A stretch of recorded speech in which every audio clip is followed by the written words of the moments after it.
بسم اللہ الرحمن الرحیم۔ سامعین کرام، آپ سن رہے ہیں انسپیکٹر نواز خان سیریز کے سلسلے کی ایک اردو کہانی دوستی، فرض اور لاش، جس کے مصنف ہیں طاہر جاوید مغل، اور یہ اس سلسلے کی آخری اور قسط نمبر 3 ہے۔ مجھے امید ہے آپ کو میری یہ کاوش پسند آئی ہوگی۔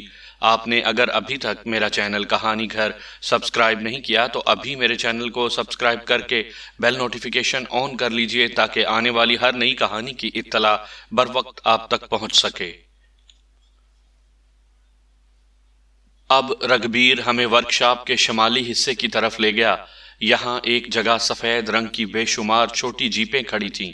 یہ بالکل نئی گاڑیاں تھیں، لیکن کھلے آسمان تلے ہونے کے سبب گرد و غبار سے اٹی ہوئی تھیں۔ ان کی حالت دیکھ کر اندازہ ہوتا تھا کہ وہ طویل عرصے سے یہاں پارک ہیں اور موسم کی سختی سہ رہی ہیں۔ ان گاڑیوں کا تعلق محکمہ جنگلات سے تھا، معلوم نہیں کس وجہ سے یہ ابھی تک بیکار پڑی تھیں۔ رگبیر ہمیں گاڑیوں کی طویل قطاروں میں سے گزار کر عقبی سمت میں لے آیا۔ وہ اس سارے چکر سے بخوبی آگاہ تھا۔ اس نے ہمیں 5 ایسی گاڑیاں دکھائیں جن کے بونٹ کھلے ہوئے تھے۔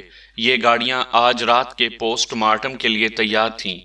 میں نے فالتو آدمیوں کو ورکشاپ کے آفس میں واپس بھیج دیا اور خود ASI باجوہ اور 2 سپاہیوں کے ساتھ محکمہ زراعت کی ایک اسٹیشن ویگن میں گھس کر بیٹھ گیا۔ اس وقت رات کا 1 بجا تھا جب خاردار تاروں کی طرف کچھ ہلچل محسوس ہوئی۔ ہم چوکنے ہو کر بیٹھ گئے۔ چند سائے تاروں کے قریب متحرک نظر آ رہے تھے۔ دیکھتے ہی دیکھتے انہوں نے تار کاٹے اور احاطے میں گھس آئے۔ وہ تعداد میں 4 تھے۔ ان میں سے 2 کے ہاتھ میں تھیلے تھے، یقیناً ان میں اوزار تھے۔ اس مقام پر قریباً تاریکی تھی۔ وہ بڑے اطمینان سے دبے پاؤں چلتے کھلے بونٹ والی جیپوں کی طرف گئے اور اپنی کارروائی میں مصروف ہو گئے۔ ایک فوٹوگرافر ہمارے ساتھ تھا۔ تیز روشنی والی ٹارچیں بھی تھیں۔ ہم ایک ساتھ اسٹیشن ویگن سے باہر نکلے اور ٹارچیں روشن کر دیں۔ چاروں اچکے روشنی میں نہا گئے۔ ان میں سے ایک لمبے نوجوان کو دیکھ کر میں چونک گیا۔ بھورے بالوں اور بھوری آنکھوں والا یہ پھرتیلا سا شخص ان ڈرائیوروں میں موجود تھا جو چند روز پہلے امین فورمین کے کیبن سے باہر بیٹھے ٹیکسی دوڑ کی اور دنیا جہان کی باتیں کر رہے تھے۔ میرے ذہن نے پکار کر کہا کہ یہی بھگتو سنگھ ہے۔ اگلے لمحے میرا یہ خیال درست ثابت ہوا۔ میں نے جب سرکاری ریوالور سیدھا کیا اور پکار کر ہینڈز اپ کا حکم دیا تو سب سے پہلے بھورے نوجوان نے حرکت کی۔ سیکنڈ کا 10واں حصہ بھی ضائع کیے بغیر وہ تیزی سے میری طرف آیا اور دھکا دیتا ہوا خاردار تاروں کی طرف بھاگا۔ اس کا دھکا مجھے ٹھیک طرح نہیں لگا۔ میں لڑکھڑا کر سنبھل گیا۔ خبردار، میں نے چلا کر کہا۔ اس نے سنی انسنی کی اور دوڑتا چلا گیا۔ میرا ASI باجوہ اس کے پیچھے لپک گیا تھا۔ وہ اسے یقیناً پکڑ لیتا، لیکن میں نے کوئی خطرہ مول لینا مناسب نہیں سمجھا۔ اگر یہی بھگتو سنگھ تھا تو اس سے ہاتھا پائی نقصان دہ ثابت ہو سکتی تھی۔ جو شخص مکہ مار کر ایک شخص کی جان لے سکتا ہے، وہ اپنی جان خطرے میں دیکھ کر کچھ بھی کر سکتا تھا۔ میں نے ٹریننگ کے مطابق دہنا گھٹنا زمین پر ٹیکا، اطمینان سے ریوالور کو دونوں ہاتھوں میں سیدھا کیا اور رفتار سے بھاگنے والوں کی ٹانگوں کا نشانہ لے کر یکے بعد دیگرے 2 فائر کیے۔ دھماکوں سے رات کا سناٹا لرز اٹھا۔ پوری رفتار سے بھاگتے بھاگتے نوجوان اوندھے منہ گرا اور پختہ زمین پر دور تک لڑکتا چلا گیا۔ اس کے باقی ساتھیوں میں سے بھی ایک نے بھاگنے کی کوشش کی، لیکن سپاہیوں نے لپک کر اسے دبوچ لیا اور تلاشی لے کر اس کے لباس سے ایک دیسی پستول برآمد ہوا۔ گرفتار ہونے والوں میں بھوری آنکھوں والا نوجوان بھگتو سنگھ ہی تھا۔ اس کے ساتھ ساتھ امین فورمین اور دونوں چوکیدار بھی حوالات میں پہنچ گئے۔ ورکشاپ میں کھڑی محکمہ جنگلات کی گاڑیوں کا معائنہ کیا گیا تو سب کی آنکھیں کھل گئیں۔ ان میں سے بیشتر گاڑیوں کے قیمتی پرزے غائب ہو چکے تھے۔ ان کے علاوہ بھی کئی گاڑیوں اور جیپس کے پرزہ جات پر ہاتھ صاف کیا گیا تھا۔ حوالات میں ملزمان سے تفتیش کا آغاز ہوا۔ بھگتو سنگھ خاصا سخت جان تھا، لیکن جب 3rd ڈگری سے واسطہ پڑا تو اس نے سب کچھ قبول کر لیا۔ اس نے تسلیم کیا کہ وہ استاد ملتانی یعنی امین فورمین کو اس غیر قانونی کام پر مجبور کرتا رہا ہے۔ اب سوال یہ پیدا ہوتا تھا کہ امین فورمین مجبور کیوں ہوا؟ سیدھا سادہ جواب یہ تھا کہ بھگتو سنگھ کے پاس امین فورمین کی کوئی کمزوری تھی۔ اس کمزوری کی شے پر بھگتو سنگھ نے اسے بلیک میل کیا اور وہ بلیک میل ہو گیا۔ معمولی رقم کے بدلے میں اس نے اپنی ملازمت، نیک نامی، عزت، آزادی، سب کچھ داؤ پر لگا دیا۔ میں جاننا چاہتا تھا کہ وہ کمزوری کیا تھی۔ بھگتو سنگھ نے پہلے تو اس سلسلے میں اپنی زبان بالکل بند رکھی، لیکن جب اسے 3rd ڈگری سے چھٹکارے کی کوئی صورت نظر نہ آئی تو اس روز اس خبیث نے سب کچھ بک دیا۔ اس نے جو کچھ بتایا وہ اتنا سنسنی خیز تھا کہ مجھے اپنے کانوں پر یقین نہیں آیا۔ اس نے انکشاف کیا کہ راپو کا ڈاکٹر گلزار اچھو کے ہاتھوں نہیں، امین فورمین کے ہاتھوں قتل ہوا تھا۔ تفصیل بتاتے ہوئے اس نے کہا کہ اشرف عرف اچھو ڈاکٹر کو شمشان گھاٹ میں مار پیٹ کر چھوڑ گیا تھا۔ بعد میں امین فورمین وہاں پہنچا اور اس نے ایک ٹائی راڈ کی پے در پے ضربوں سے نیم بے ہوش ڈاکٹر کا سر توڑ دیا۔ میں نے بھگتو سنگھ سے پوچھا، تمہیں اس واقعے کا کیسے علم ہے؟ جواب میں اس نے اپنے گنوار لہجے میں کہا، میں ہی وہ ٹیکسی ڈرائیور ہوں جس نے اچھو کے ساتھ مل کر ڈاکٹر گلزار کو دواخانے سے اٹھایا تھا اور شمشان گھاٹ میں اس کی ٹھکائی کی تھی۔ بعد میں نے امین فورمین کو جا کر بتا دیا کہ ڈاکٹر گلزار شمشان گھاٹ میں پڑا ہے۔ امین فورمین اپنی موٹر سائیکل پر بیٹھ کر شمشان گھاٹ پہنچا اور ڈاکٹر کے سانس پورے کر دیے۔ لیکن امین کو ایسا کرنے کی کیا ضرورت تھی؟ میں نے پوچھا۔ وہ نوری سے شادی کرنا چاہتا تھا۔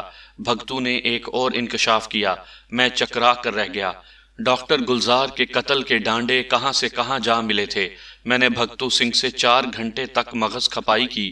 راپور تھانے کے اس یخ بستہ حوالات میں پرالی پر آمنے سامنے بیٹھ کر میں نے بھگتو سنگھ سے جو کچھ معلوم کیا اس کا خلاصہ اس طرح ہے۔ بھگتو سنگھ اچھو کے علاوہ امین فورمین کا بھی یار بیلی تھا۔ اچھو کے ساتھ مل کر بھگتو سنگھ نے ڈاکٹر گلزار کو کلینک سے اٹھایا، پھر اچھو نے اسے مار پیٹ کر شمشان گھاٹ میں چھوڑ دیا۔ اچھو اور بھگتو سنگھ نے نیم بے ہوش ڈاکٹر گلزار پر تھوکا اور ٹیکسی پر بیٹھ کر شہر روانہ ہو گئے۔ یہاں ایک بس اڈے پر اچھو ٹیکسی سے اتر گیا۔ اچھو کے ٹیکسی سے اترتے ہی بھگتو سنگھ نے سیدھا امین فورمین کے گھر کا رخ کیا۔ اس نے امین فورمین کو بتایا کہ ڈاکٹر گلزار اچھو کے ہاتھوں مار کھا کر کالے شمشان گھاٹ میں بے ہوش پڑا ہے۔ یہ اطلاع سن کر امین فورمین کی آنکھیں چمک اٹھیں۔ یہ اس کے لیے بڑا سنہری موقع تھا۔ امین نے ایک عرصے سے نوری پر آنکھ رکھی ہوئی تھی۔ دوسرے لفظوں میں نوری کو حاصل کرنے کی کشمکش صرف اچھو اور ڈاکٹر گلزار میں ہی نہیں تھی، امین فورمین بھی اس کے امیدواروں میں شامل تھا۔ یہ اور بات ہے کہ اس کی امیدواری ڈھکی چھپی تھی اور گاؤں میں کسی کو معلوم نہیں تھا کہ امین نوری پر کتنی لمبی لمبی رالیں ٹپکاتا ہے۔ وہ نوری کے جوبن کا شیدائی تھا اور اسے دیکھ کر چپ کے دانت کچکچاتا تھا۔ تاہم اسے معلوم تھا کہ ڈاکٹر گلزار اور اچھو جیسے نوجوانوں کے ہوتے ہوئے وہ کسی گنتی میں نہیں آتا، لہٰذا خاموش رہنا ہی وہ اپنے لیے بہتر سمجھتا تھا۔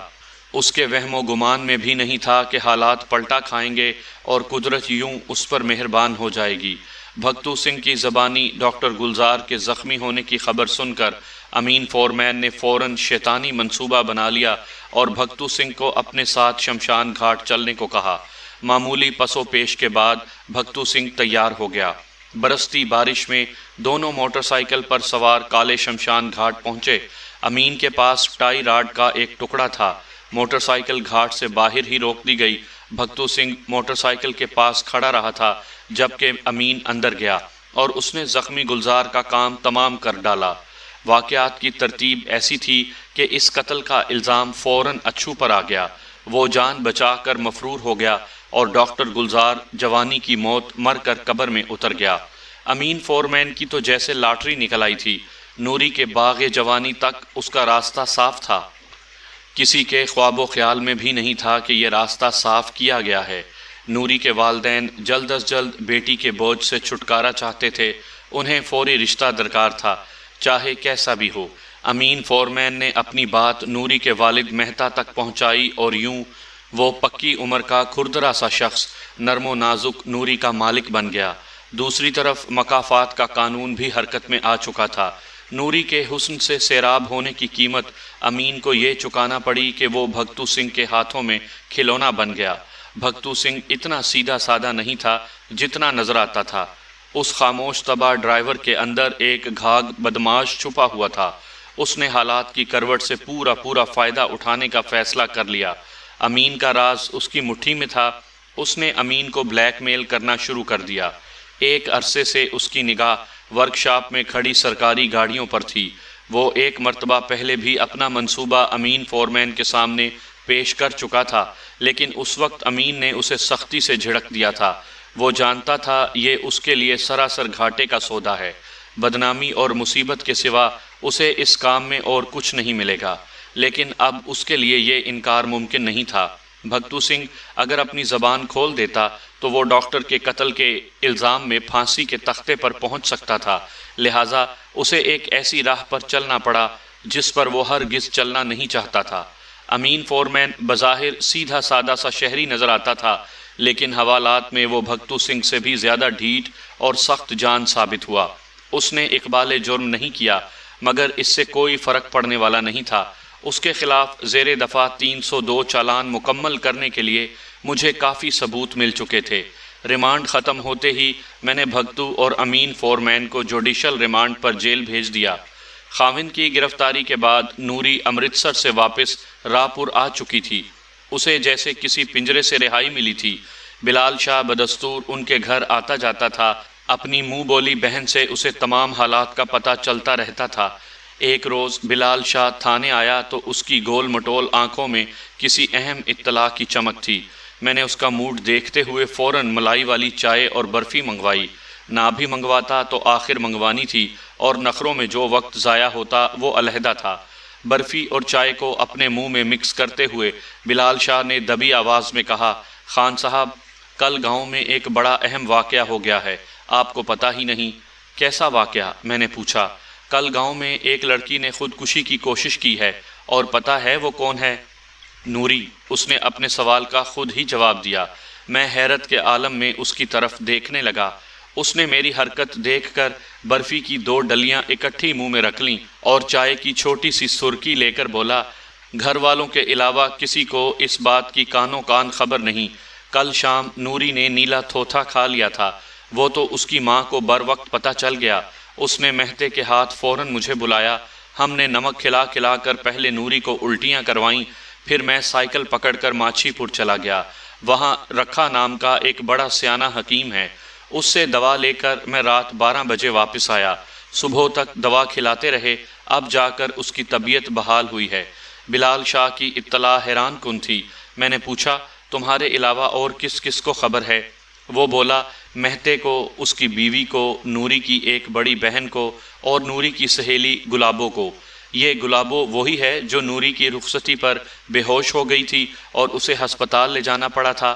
بڑا پیار ہے اسے نوری سے، 2 جسم ایک جان کی طرح ہیں دونوں۔ گلابو سے رات میری بات ہوئی ہے، اس نے مجھے کافی کچھ بتایا ہے نوری کے بارے میں۔ مثلاً؟ میں نے دلچسپی لیتے ہوئے پوچھا۔ چائے کا آخری گھونٹ لے کر بلال شاہ نے منہ سے چپ چپ کی آواز نکالی اور عجیب سا منہ بنا کر بولا، منہ میں میٹھا ہی میٹھا ہو گیا ہے، چائے بھی گڑ کی طرح میٹھی، برفی بھی میٹھی شہد۔ میں نے اس کی بات سمجھتے ہوئے سنتری سے کہا کہ وہ خیردین حلوائی سے 1 پاؤ گرم پکوڑے اور کچھ نمک پارے لے آئے۔ میری بات سن کر بلال شاہ کے چہرے پر رونق سی آ گئی۔ اس نے سنتری کو پکار کر کہا، پکوڑے لانے ہیں تو ساتھ تھوڑی سی لال چٹنی لے آنا۔ چٹنی کا ذکر کرتے ہوئے اس نے بمشکل اپنی رال کو گرنے سے روکا۔ میں نے کہا، ہاں تو تم گلابو کا ذکر کر رہے تھے۔ اس نے آنکھیں گھما کر خود کو پھر گلابو کے ذکر پر پہنچایا اور بولا، جی ہاں، یہ گلابو جو ہے نا، سب کچھ جانتی ہے نوری کے بارے میں۔ میں نے رات اس سے پوچھا کہ نوری نے یہ کام کیوں کیا ہے۔ وہ کہنے لگی کہ بڑی دکھی ہے وہ، جینا اس کے لیے عذاب ہو چکا ہے، نہ گھر میں سکھ ہے نہ باہر، اٹھتے بیٹھتے موت کی دعائیں مانگتی ہے، کہتی ہے میں ہوں ہی بد نصیب، جس پر میرا سایہ پڑے گا وہ اپنی قسمت کو روئے گا۔ منہ میں انگلی گھما کر بلال شاہ نے برفی کے ریزے گالوں کے اندر سے نکالے اور انہیں چباتے ہوئے بولا، گلابوں سے مجھے یہ خاص بات بھی معلوم ہوئی ہے کہ نوری بہت پہلے سے اچھو کو پسند کرتی ہے۔ وہ یہ بھی جانتی ہے کہ اچھو بھی اسے چاہتا تھا، لیکن ان دونوں نے کبھی ایک دوسرے کے سامنے یہ بات نہیں کہی، اور پھر ڈاکٹر گلزار ان کے درمیان کود پڑا۔ وہ اپنی غلطی پر بے حد پچھتاتی ہے۔ وہ سمجھتی ہے کہ اس نے اچھو کے ساتھ بے حد زیادتی کی ہے، اور اس زیادتی کی سزا میں اسے عمر بھر رونا پڑے گا۔ میں دھیان سے بلال شاہ کی باتیں سنتا رہا۔ ان باتوں سے مجھے اندازہ ہوا کہ نوری کی طرف سے خودکشی کی یہ کوشش آخری نہیں ہے۔ وہ زندگی سے بیزار ہے اور کئی طرح کے پچھتاوے اسے گھیرے ہوئے ہیں۔ وہ جلد یا بدیر پھر موت کو گلے لگانے کی کوشش کرے گی، اور ضروری نہیں کہ اس دفعہ بھی ناکام ہو۔ میں سمجھتا ہوں کہ کسی خودکشی کرنے والے کی جان بچانا کوئی معنی نہیں رکھتا، اصل کام ان حالات کو بدلنا ہوتا ہے جن میں وہ شخص اس حرام کام پر مجبور ہوا۔ میرے دل نے گواہی دی کہ ان نازک حالات میں اگر کہیں سے اچھو آ جائے تو نوری کی ڈاواں ڈول زندگی کو سہارا مل سکتا ہے، بلکہ خود اچھو بھی تباہ ہونے سے بچ سکتا ہے۔ لیکن مسئلہ یہ تھا کہ اچھو کو کہاں سے ڈھونڈا جائے؟ ڈاکٹر گلزار کو قتل ہوئے 8 ماہ گزر چکے تھے۔ اس دوران میں اچھو کا کھوج لگانے میں نے کوئی کسر نہیں اٹھا رکھی تھی۔ اچھو کے اب تک واپس نہ آنے کی ایک وجہ اور بھی ہو سکتی تھی۔ ان دنوں جرائم کی خبریں اخباروں میں ایسے زور و شور کے ساتھ نہیں چھپتی تھیں، اور وہ تو پھر ایک دیہی علاقہ تھا۔ ڈاکٹر گلزار کا اصل قاتل گرفتار ہو چکا تھا، لیکن اس کی اطلاع نہ تو اخباروں میں آئی تھی اور نہ امرتسر میں اس کا چرچا ہوا تھا۔ صرف چند قریبی دیہات میں لوگوں کو معلوم ہوا تھا کہ گلزار کا قاتل پکڑا گیا ہے۔ عین ممکن تھا کہ اچھو بھی اس اطلاع سے بے خبر ہو۔ کسی طرح اس تک یہ خبر پہنچ سکتی تو وہ خود کو گرفتاری کے لیے پیش کر سکتا تھا۔ اب اس پر صرف زر پہنچانے کا الزام تھا، اور زیر دفعہ 320 یا 323 تعزیرات ہند اس کو بمشکل 1.5-2 سال قید کی سزا ہوتی۔ میں نے سوچا کہ امین فورمین کی گرفتاری کی زیادہ سے زیادہ مشہوری ہونی چاہیے تاکہ یہ اطلاع اچھو کے کانوں تک بھی پہنچ سکے۔ اس مقصد سے کسی اخبار کو بھی خبر دی جا سکتی تھی۔ زمیندار اخبار کا مقامی نمائندہ میرا واقف کار تھا۔ میں اس سے رابطے کا سوچ ہی رہا تھا کہ ایک نئی بات میرے دماغ میں آئی۔ میں ایک دفعہ پہلے بھی اچھو سے ایسی ہی چال چل چکا تھا۔ گلزار کی گھوڑی چرا کر اچھو غائب ہو گیا تھا، اور میں نے اسے واپس لانے کے لیے فرضی ملزم کو حوالات میں بند کر دیا تھا۔ یقینی بات تھی کہ اچھو وہ واقعہ بھولا نہیں ہوگا۔ اس طرح اس نے اب بھی یہی سمجھنا تھا کہ میں اسے چکر دے رہا ہوں۔ بڑی مشکل سی سچویشن تھی۔ اچھو کو غائب ہوئے اب 9 مہینے ہونے کو آئے تھے۔ معلوم ہوتا تھا وہ پکا ہی غائب ہو گیا ہے۔ اس کے حالات افسوسناک تھے، یعنی قاتل نہ ہوتے ہوئے بھی وہ خود کو قاتل سمجھنے پر مجبور تھا اور در در کے دھکے کھا رہا تھا۔ دوسری طرف نوری کا معاملہ تھا۔ نہ جانے کیوں میری چھٹی حص دعویٰ کر رہی تھی کہ اگر اچھو راہ پر واپس نہ آیا اور اس نے نوری کو سنبھالنے کی کوشش نہ کی تو وہ اپنے دکھوں کی آگ میں جل کر راکھ ہو جائے گی۔ ایک روز میں اپنی سوچوں میں گم دفتر میں بیٹھا ہوا تھا۔ سامنے اخبار کھلا پڑا تھا۔ ایک صفحے پر نئے ماڈل کی ایک دیسی کار کی تصویر تھی۔ تصویر دیکھتے ہی اچانک میرا دھیان کسی اور طرف چلا گیا۔ سوچ کے آسمان پر جیسے بجلی سی لپک گئی۔ میں جلدی سے سیدھا ہو کر بیٹھ گیا۔ جسم میں سنسنی پھیل رہی تھی۔ میں اٹھا اور تیز تیز قدموں سے باہر نکل آیا۔ میرے کانوں میں وہ گفتگو گونج رہی تھی جو چند ہفتے پہلے میں نے امین فورمین کے کیبن میں بیٹھ کر سنی تھی۔ ٹیکسی ڈرائیور میری موجودگی سے بے پرواہ کسی ٹیکسی ریس کی باتیں کر رہے تھے۔ اس گفتگو میں پیش بھگتو سنگھ ہی تھا۔ مجھے اندازہ ہوا کہ ٹیکسی دوڑ کا انتظام کرنے والوں میں بھی وہ شریک ہے۔ بھگتو سنگھ اس وقت تھانے میں ہی تھا۔ کچھ پوچھ گچھ کرنے کے لیے میں نے اسے جیل سے بلایا ہوا تھا۔ میں لاک اپ میں پہنچا تو وہ پرالی پر بیٹھا اپنی بھوری داڑھی کھجا رہا تھا۔ میں نے لاک اپ کا دروازہ کھلوایا اور اس کے سامنے پہنچ گیا۔ وہ حیرت سے میری طرف دیکھنے لگا۔ میں نے کہا، بھگتو ایک بات پوچھنا چاہتا ہوں، دیکھ سچ سچ بتانا۔ بھگتو کی اکڑ فوں تقریباً ختم ہو چکی تھی۔ وہ بھلے مانسوں کی طرح اقرار میں سر ہلانے لگا۔ میں نے کہا، میری اطلاع کے مطابق امرتسر کے گرد و نواح میں کہیں ٹیکسی دوڑ ہونے والی تھی۔ اس دوڑ کا انتظام کرنے والوں میں تم بھی شامل تھے، کیا یہ بات سچ ہے؟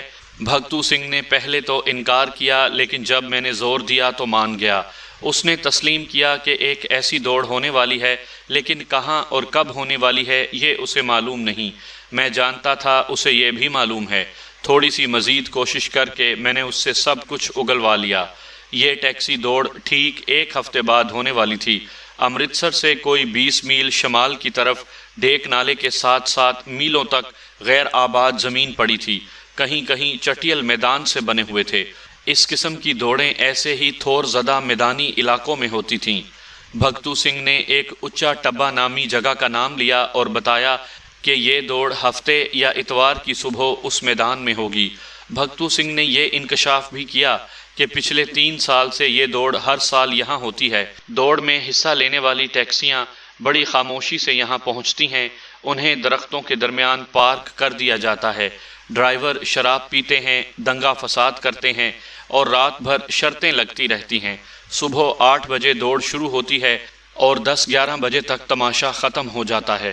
نہ جانے کیوں مجھے یقین سا تھا کہ اشرف عرف اچھو اس دوڑ میں حصہ ضرور لے گا۔ وہ زبردست ٹھرکی تھا ٹیکسی دوڑ کا۔ میں نے شدت سے ہفتے کے دن کا انتظار کیا۔ آخر خدا خدا کر کے وہ دن پہنچا۔ میں نے ایک ٹیکسی کا انتظام پہلے ہی کر رکھا تھا۔ میں اور ASI باجوہ ڈرائیوروں کے بھیس میں دوڑ کے مقام پر پہنچ گئے۔ یہاں کا نقشہ ہو بہو ویسا ہی تھا جیسا بھگتو سنگھ نے بتایا تھا۔ ڈیک نالے کے کنارے درختوں کے گھنے جھنڈ میں کم و بیش 30 ٹیکسیاں موجود تھیں۔ ان میں کئی ٹیکسیوں پر لاہور اور جلندر وغیرہ کے نمبر تھے۔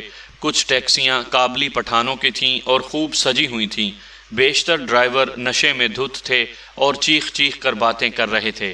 دن چڑھ چکا تھا اور اب جوں جوں ریس کا وقت قریب آ رہا تھا، حصہ لینے والوں میں جوش و خروش بڑھتا جا رہا تھا۔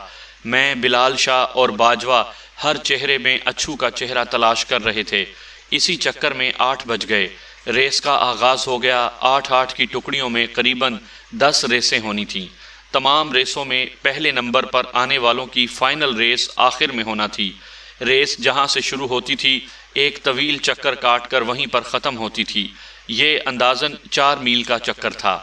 تیسری ریس کی ٹیکسیاں واپس آئیں تو پہلے کی طرح گرد و غبار کے بادل آسمان کو چھونے لگے۔ سب سے آگے ایک بلمن گاڑی تھی۔ وہ جیسے ہوا میں اڑتی چلی آ رہی تھی۔ وہ بڑے فاصلے سے جیت رہی تھی۔ اس سے قریب ترین ٹیکسی بھی قریباً 1 فرلانگ پیچھے تھی۔ جب یہ گاڑی میرے پاس سے گزری تو میں اس میں بیٹھے اچھو کو پہچان گیا۔ اس نے سکھوں کی طرح چہرے اور سر کے بال بڑھا رکھے تھے۔ حلیہ بھی سکھوں والا تھا، لیکن یہ حلیہ میری آنکھوں کو دھوکہ نہیں دے سکا۔ میرے چہرے پر جوش کی لہر دیکھ کر بلال شاہ اور باجوہ چونک سے گئے۔ میں نے اشارے سے انہیں بتایا کہ اچھو اس ٹیکسی میں ہے۔ چند ہی لمحے بعد ٹیکسی اپنے مقررہ مقام پر رک گئی۔ دروازہ کھلا اور اچھو خوشی سے تمتماتا ہوا باہر نکل آیا۔ دیہاتیوں کے مخصوص انداز میں اس نے ایک ٹانگ پر ناچ کر منہ پر بند مٹھی رکھی اور ہونٹوں سے بب بب کی فاتحانہ آواز نکالی۔ عین اس وقت اس کی نظر میرے اور بلال شاہ پر پڑ گئی۔ ایک دم اس کے چہرے کا رنگ بدل گیا۔ اس نے آنکھیں سکیڑ کر غور سے ہمیں دیکھا۔ اس کے حمایتی شور کرتے ہوئے اس کی طرف بڑھ رہے تھے۔ وہ اسے شاباش دینا چاہتے تھے، لیکن ان کی شاباش وصول کرنے سے پہلے ہی اس نے دوڑ لگا دی۔ یہ بڑا مضحکہ خیز منظر تھا۔ اس کے حمایتیوں کو سمجھ نہیں آ رہی تھی کہ ایک دم اچھو کو کیا ہوا ہے۔ بڑھ کے مارتا مارتا وہ اچانک بھاگ کیوں کھڑا ہوا، اور وہ بھاگ بھی ایسے رہا تھا جیسے موت کو دیکھ لیا ہو۔ اصیل گھوڑے کی طرح لمبی ٹانگیں تھیں اس کی۔ جسم بھی بھوکے بھیڑیے جیسا تھا۔ لمحوں میں وہ کہیں سے کہیں پہنچ گیا۔ اس دوران باجوہ ٹیکسی سٹارٹ کر کے پہلا گیئر لگا چکا تھا۔ ہم پھرتی سے ٹیکسی میں سوار ہوئے اور وہ کمان سے نکلے تیر کی طرح اچھو کے پیچھے گئی۔ دور تک چٹیل میدان تھا، چھپنے کے لیے کوئی جگہ نہیں تھی۔ مجھے امید تھی کہ ہم 1 منٹ کے اندر اندر اسے جا لیں گے، لیکن پھر اچھو بھاگتے بھاگتے اچانک ڈیک نالے کی طرف مڑ گیا اور کنارے کے گھنے درختوں میں گھس گیا۔ ان درختوں کے بیچوں بیچ ایک برجی سی بنی ہوئی تھی۔ اس کے ساتھ ہی ایک 12 دری ٹائپ چیز تھی۔ کوئی بہت پرانا مقبرہ تھا۔ قبر کا نام و نشان مٹ چکا تھا۔ اندر کثرت سے جھاڑ جھنکار اگا ہوا تھا۔ اچھو تیر کی طرح اس پناہ گاہ میں گھس گیا۔ میں نے ٹیکسی 20-30 گز دور رکوائی اور نیچے اتر آیا۔ بلال شاہ اور باجوہ بھی ساتھ اترے۔ دفعتاً اچھو کی للکارتی ہوئی آواز آئی، نواز خان، میرے ہاتھ میں پستول ہے، آگے آیا تو مولا قسم لحاظ نہیں کروں گا۔ اس کے ساتھ ہی اس نے ایک ہوائی فائر کر کے اپنے دعوے کا ثبوت پیش کیا۔ ہم نے درختوں کی آڑ لے لی۔ میں نے پکار کر کہا، اچھو، خواہ مخواہ خود کو مصیبت میں نہ ڈال، گلزار کا قاتل پکڑا جا چکا ہے۔ دیکھ میری بات سن، میرا یار ہے تو، باہر آ جا۔ میں تجھ سے وعدہ کرتا ہوں کہ کوئی آنچ نہیں آئے گی تجھ پر۔ وہ گرج کر بولا، لعنت ہے تجھ پر اور تیری یاری پر۔ تو یار نہیں، یار مار ہے۔ یاری کو بیچ میں نہ لا۔ اگر ہمت ہے تو پکڑ لے مجھے آ کر، اور دیکھ اس بہن کے ویر کو پیچھے ہٹا لے، ورنہ میں پیٹ پھاڑ دوں گا اس کا۔ اس کا اشارہ بلال کی طرف تھا۔ بلال شاہ برجی میں جھانکنے کے لیے تھوڑا سا آگے چلا گیا تھا۔ میں نے اسے ڈانٹ کر پیچھے بلا لیا تھا۔ اس دوران ٹیکسی دوڑ کے تماشائیوں میں سے بیشتر لوگ بھاگتے ہوئے موقع پر پہنچ چکے تھے اور یہاں وہاں درختوں کی آڑ میں کھڑے خوفزدہ نظروں سے یہ منظر دیکھ رہے تھے۔ میں نے گہری سنجیدگی سے کہا، اچھو، میں تجھ سے جھوٹ نہیں بول رہا، ڈاکٹر کا قاتل پکڑا گیا ہے، میں اس کا چالان بھی مکمل کر چکا ہوں، تو خود کو خواہ مصیبت میں نہ ڈال۔ وہ تلخ لہجے میں بولا، میں تیری چال بازی جانتا ہوں نواز خان، اب دھوکہ نہیں کھاؤں گا، اگر ہمت ہے تو آگے آ اور پکڑ مجھے۔ اس کا لہجہ بڑا تاؤ دلانے والا تھا۔ وہ گفتگو کے دوران مجھے گالیاں بھی دے رہا تھا جو میں یہاں بیان نہیں کر سکتا، لیکن میں یہ بھی جانتا تھا کہ اس میں قصور میرا ہی ہے۔ میں نے ایک دفعہ اس سے جو چال چلی تھی وہ اب میرے سامنے آ رہی تھی۔ باجوہ بہت غصے میں تھا۔ 38 بور کا ریوالور اس کے ہاتھ میں مچل مچل جا رہا تھا، لیکن میں نے اشارے سے اسے سمجھا دیا کہ وہ کوئی کارروائی نہیں کرے گا۔ میں نے قمیض اٹھا کر کمر سے ریوالور والی پیٹی کھولی اور بلال شاہ کو تھما دی۔ یقیناً یہ منظر اچھو بھی دیکھ رہا تھا۔ اس کے بعد میں بڑے اعتماد سے خالی ہاتھ برجی کی طرف بڑھا۔ مجھے یقین تھا کہ اب وہ گولی نہیں چلائے گا، لیکن وہ بھی ایک خرانٹ شخص نکلا۔ ابھی میں برجی سے 8-10 قدم دور تھا کہ دھماکہ ہوا اور گولی میری دائیں کندھے کو چھوتی ہوئی گزر گئی۔ مجھے صاف اندازہ ہوا کہ بازو کے گوشت سے ایک بوٹی کٹ کر علیحدہ ہو گئی ہے۔ تیش سے میرا دماغ بھنا اٹھا۔ آخری چند قدم کا فاصلہ میں نے بھاگ کر طے کیا اور برجی کے اندر گھس گیا۔ اس دوران ایک فائر بھی ہوا تھا، لیکن یہ گولی میرے پاؤں کے درمیان کچی زمین میں گھس گئی تھی۔ برجی میں گھستے ہی میں دیوانہ وار اچھو سے لپٹ گیا۔ اسے اپنی جسمانی طاقت اور لڑائی میں مہارت پر بہت مان تھا۔ دوسری طرف میں بھی سخت جھنجھلایا ہوا تھا۔ پہلے ہی حلے میں میں نے ریوالور اچھو کے ہاتھ سے نکال دیا۔ اگلے 1 منٹ کے دوران برجی کی مختصر سی جگہ میں میرے اور اچھو کے درمیان سخت مارا ماری ہوئی۔ کئی بار میں نے اسے اٹھا کر پٹخا، کئی بار اس نے مجھے رگیدا۔ میرے کندھے کی طرح اس کا لمبا چوڑا تھوبڑا بھی خون سے رنگین ہو گیا۔ وہ ایک زبردست لڑاکا تھا، لیکن میں نے کسی موقع پر اسے خود پر حاوی نہیں ہونے دیا، یہاں تک کہ باجوہ نے 3-4 تماشائیوں کے ساتھ مل کر اسے دبوچ لیا۔ ہم اسے گھسیٹ کر برجی سے باہر لے آئے۔ 2 روز بعد بہت مشکل سے اچھو کو اس بات کا یقین آ سکا کہ وہ واقعی قتل کے الزام سے بری ہو چکا ہے، اور یقین جب آ گیا تو اس کی آنکھوں میں آنسو چمک گئے۔ وہ مجھ سے لپٹ گیا اور اپنے رویے پر شرمندگی کا اظہار کرنے لگا۔ میرے دل میں بھی کوئی میل نہیں تھا، وہ سب کچھ تو وقتی غصے کا نتیجہ تھا۔ یہ بات میں کسی وقت ایک لمحے کے لیے نہیں بھولا تھا کہ اچھو نے میری جان بچائی تھی۔ گلے سے مل گئے تو سارا گلہ جاتا رہا کہ مصداق تمام تلخی ختم ہو گئی۔ یہ دفعہ 320 کا کیس تھا، لیکن معمولی رعایت کے ساتھ دفعہ 323 یا 334 کے تحت پرچہ کاٹا جا سکتا تھا۔ میں نہ بھی کاٹتا تو پوچھنے والا کوئی نہیں تھا، لیکن میں نے قانونی کارروائی پوری کی۔ اچھو کو 6 ماہ قید اور 500 روپے جرمانے کی سزا سنائی گئی۔ وہ قید بھگتنے جیل چلا گیا۔ اسی دوران نوری نے امین فورمین سے طلاق حاصل کر لی۔ کچھ عرصہ بعد نوری اور اچھو کی شادی ہو گئی۔ یہ ایک طویل کہانی کا خوشگوار انجام تھا۔ کسی نے سچ کہا ہے کہ جوڑے آسمانوں پر بنتے ہیں۔ نوری اور اچھو کا جوڑا بھی جب بنا تو ایسا بنا کہ لوگ دیکھتے رہ گئے۔ لمبے گھنے بالوں والی دلکش نوری اور لمبا تڑنگا چوڑے شانوں والا شاندار مرد اچھو، انہیں دیکھ کر یوں لگتا تھا کہ وہ دونوں بنے ہی ایک دوسرے کے لیے ہیں۔ اب تک وہ جس کے ساتھ تھے غلط تھے، انہیں صحیح ساتھ اب ملا ہے، اور یہی ان کی منزل ہے۔ جہاں وہ کھڑے ہیں میرے اندازوں کے عین مطابق اچھو دیکھتے ہی دیکھتے بدماشی اور دادا گیری کی دلدل سے نکل آیا اور شریفانہ طور پر رزق حلال کے لیے تگ و دو کرنے لگا۔ شادی کے 3-4 ماہ بعد اسے کراچی کی ایک ٹرانسپورٹ کمپنی میں اچھی نوکری مل گئی اور وہ بیوی کو لے کر وہاں چلا گیا۔ یہ نوکری پولیس کی نوکری سے کہیں بہتر تھی، لہٰذا میں نے اسے بھرتی کروانے کا ارادہ بدل دیا۔ میں نہیں سمجھتا تھا کہ میں نے اشرف عرف اچھو پر کوئی احسان کیا تھا۔ ہاں، اتنا اطمینان ضرور ہے کہ جس شخص نے ایک کڑے موقع پر میری زندگی بچائی، اس کی اپنی زندگی بربادی کے اندھے کنویں میں گرنے سے بچ گئی۔